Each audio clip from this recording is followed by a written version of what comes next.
Good morning बच्चों। आज के क्लास में हम आपको पढ़ाने जा रहे हैं कम्युनिकेशन स्किल।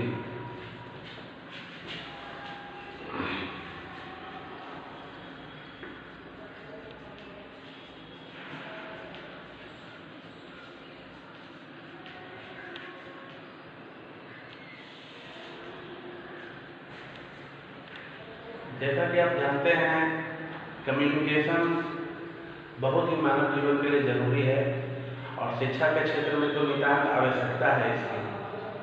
और कम्युनिकेशन स्किल्स जितना अच्छा आपका रहेगा उतना अच्छा आप अपने परफॉर्मेंस को समाज के बीच, लोगों के बीच आप अपनी कम्युनिकेट को रख सकते हैं।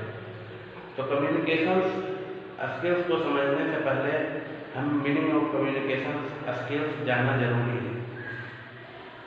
तो आज हम जानते हैं meaning of communication skills.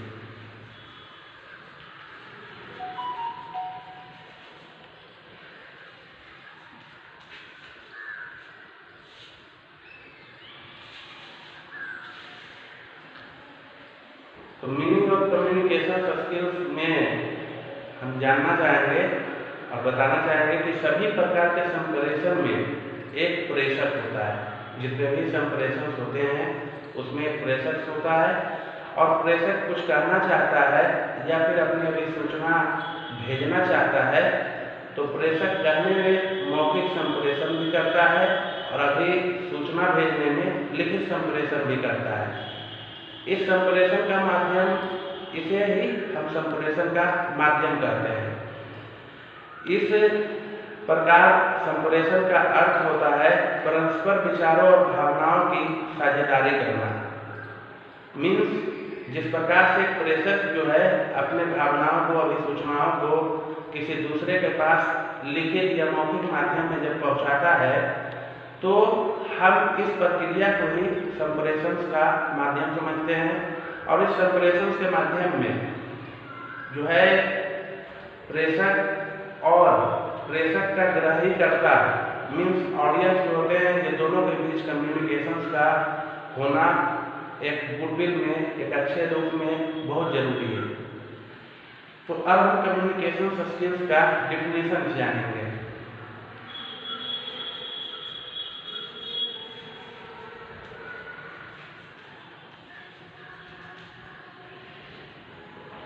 Communication skills के डिफिनेशन के अंतर्गत हम समझेंगे कि संप्रेषण में अंतःक्रिया निहित होती है, जिसमें पारस्परिक आदान प्रदान को प्रोत्साहन मिलता है, जिससे व्यक्तियों को आदान प्रदान के लिए पृष्ठपोषण किया जाता है। मीन्स अर्थात कहने का तात्पर्य है कि संप्रेषण जो है एक अंतःक्रिया है जिसमें प्रेषक जब कोई अपनी भावनाओं को, अभिसूचनाओं को प्रेषित करता है तो उसके दौरान उस व्यक्तियों को दूसरे तरफ से भी अपनी भावनाओं का, अभिसूचनाओं का आदान प्रदान उससे होता है, तभी वो कम्युनिकेशन सफल भी होता है। इस डिफिनेशन के माध्यम से यही साबित होता है। अब हम नेक्स्ट पॉइंट में हम देखेंगे कम्युनिकेशन स्किल्स के कैरेक्टरिस्टिक्स।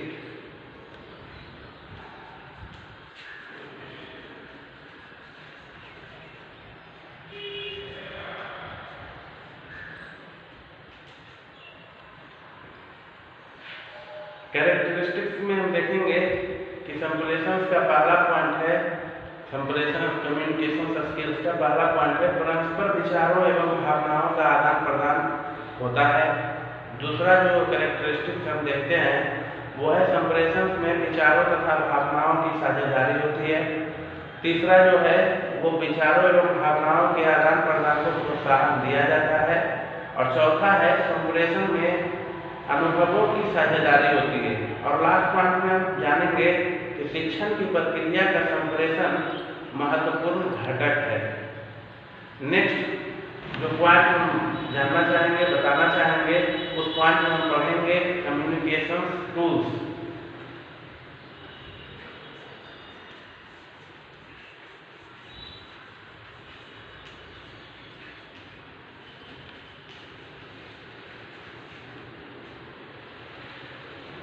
जैसा कि नाम से ही स्पष्ट है, कम्युनिकेशन टूल्स का होना नितांत आवश्यक है, तभी हम अपने कम्युनिकेशन स्किल्स को डेवलप बना सकते हैं और कम्युनिकेशन स्किल्स को विकसित कर सकते हैं। तो इस टूल्स को पढ़ने के लिए पहला जो पॉइंट है वो है मौखिक संप्रेषण, दूसरा जो पॉइंट है वो है प्रदर्शन संप्रेषण, तीसरा है प्रक्षेपित संप्रेषण और लास्ट है कार्यपरक संप्रेषण। तो इन चारों को समझने के लिए अब हमें अगले पॉइंट में जाना जरूरी है और उस पॉइंट का नाम है मोड ऑफ कम्युनिकेशन।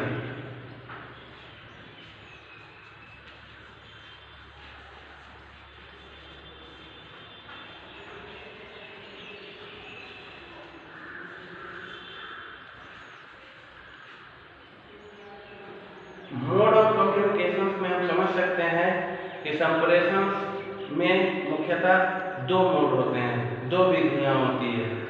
पहला विधियां है मुद्रित, जिसे हम दूसरे भाषा में कह सकते हैं लिखित, यानी कि संप्रेषण का जो दो विधियां हैं उसमें पहली विधि है मुद्रित अथवा लिखित विधि और दूसरा जो विधि है वो अमुद्रित विधि है, जिसे हम मौखिक विधि भी कह सकते हैं, अर्थात अमुद्रित विधि या मौखिक विधि। छात्रों एवं अध्यापकों के बीच जो है अंतरक्रिया कक्षा में होते रहती है और उस अंतरक्रिया में संप्रेषण के अंतर्गत माध्यम तथा पाठ्य वस्तु जो है यही निहित होती है। सूत्रों एवं संकेतों की सहायता से प्रसारण किया जाता है और ये संप्रेषण पूर्णतः सफल भी होते हैं। जब हम बच्चे का मूल्यांकन करते हैं तब इस बात की पुष्टि स्पष्ट रूप से होती है। और नेक्स्ट पॉइंट में हम देखेंगे मीडिया ऑफ कम्युनिकेशन।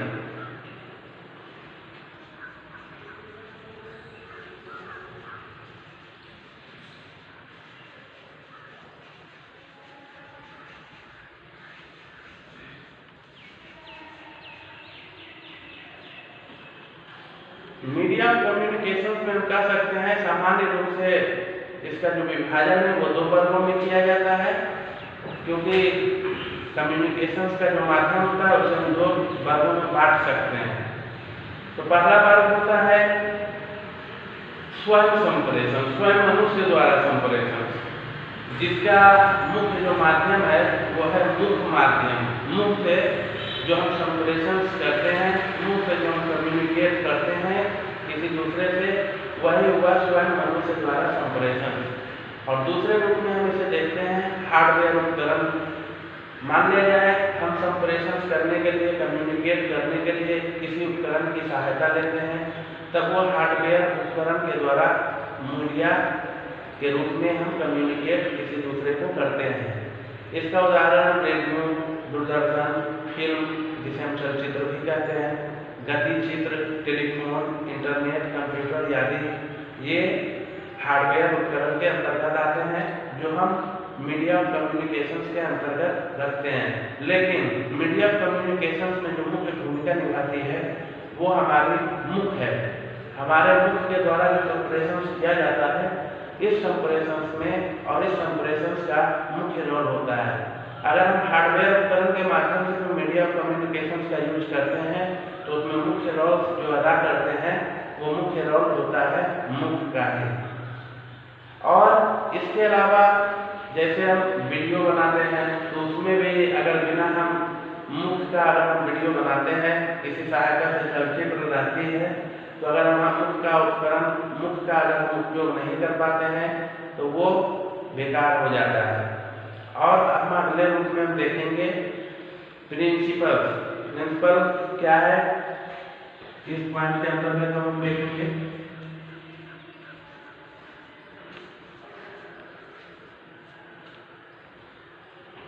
प्रिंसिपल के अंतर्गत हम पहला पॉइंट देखेंगे कि संप्रेषण प्रवाह में प्रेषक, संदेश तथा प्राप्तकर्ता दोनों का होना नितांत आवश्यक है। अगर संप्रेषण है और वहाँ प्रेषक हो और प्राप्तकर्ता ना हो तो भी वो कम्युनिकेशन जो है वो अधूरा रह जाता है, और अगर प्राप्तकर्ता है, प्रेषक नहीं है, तो भी वो कम्युनिकेशन अधूरा रह जाता है। इसलिए दोनों का होना नितांत आवश्यक है। दूसरा है संप्रेषण में बोलने तथा सुनने के भाषा कौशल प्रयुक्त किए जाते हैं। अगर संप्रेषण कला में देखेंगे, कौशल में देखेंगे कि बोलने वाले का अगर शैली अच्छा ना हो या सुनने वाले की शैली अच्छा ना हो तो भी कम्युनिकेशन स्किल्स वहाँ पे प्रभावित हो जाते हैं। इसलिए यह आवश्यक है कि संप्रेषण कौशल में बोलने वाले की भी शैली और कौशल अच्छे हों और सुनने वाले की भी बोलने की शैली अच्छे हो, तभी हमारा संप्रेषण वहाँ पे अच्छे होते हैं। तीसरे पॉइंट में हम देखते हैं कि संप्रेषण द्वारा विकास की जो अंतःक्रिया होती है, मीन्स अगर हम संप्रेषण करते हैं तो वहाँ पे अंतःक्रिया का विकास पूर्ण रूप में होता है। हम किसी भी व्यक्ति को जब हम संप्रेषित करते हैं तो उसके अंदर एक अंतःक्रिया होता है और उसका विकास पूर्णता होती है।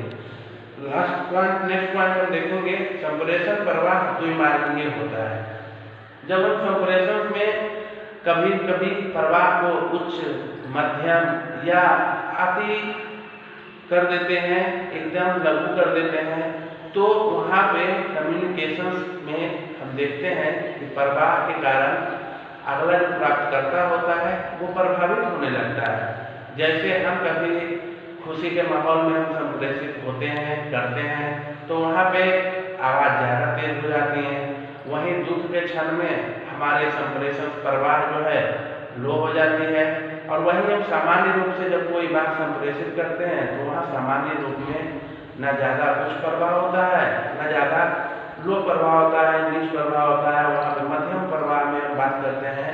तो ये भी 3 प्रकार का जो प्रभाव हमने देखा वो द्विमार्गीय होने लगता है और प्राप्तकर्ता को प्रभावित करता है। नेक्स्ट है संप्रेषण प्रवाह अनुभव आदान प्रदान करने का साधन भी है।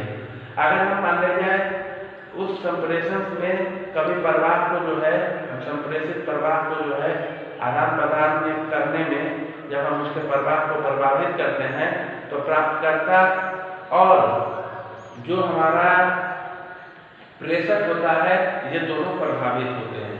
नेक्स्ट है संप्रेषण में 4 घटक होते हैं। पहला होता है प्रेषक, दूसरा होता है संदेश, तीसरा होता है माध्यम और चौथा होता है प्राप्तकर्ता। संप्रेषण की प्रक्रिया चक्रीय होती है। कहने का अर्थ है संप्रेषण जो है यह प्रक्रिया पूर्णतः चक्रीय होती है। और लास्ट पॉइंट है संप्रेषण प्रवाह के मुख्यतः 3 रूप देखने को मिलते हैं। पहला होता है बोलना, दूसरा होता है बोलना सुनना, दूसरा होता है लिखना पढ़ना और तीसरा होता है प्रदर्शन निरीक्षण। इन्हीं शब्दों के साथ आज के क्लास में इतना ही रखेंगे। अगले क्लास में फिर मिलते हैं। धन्यवाद।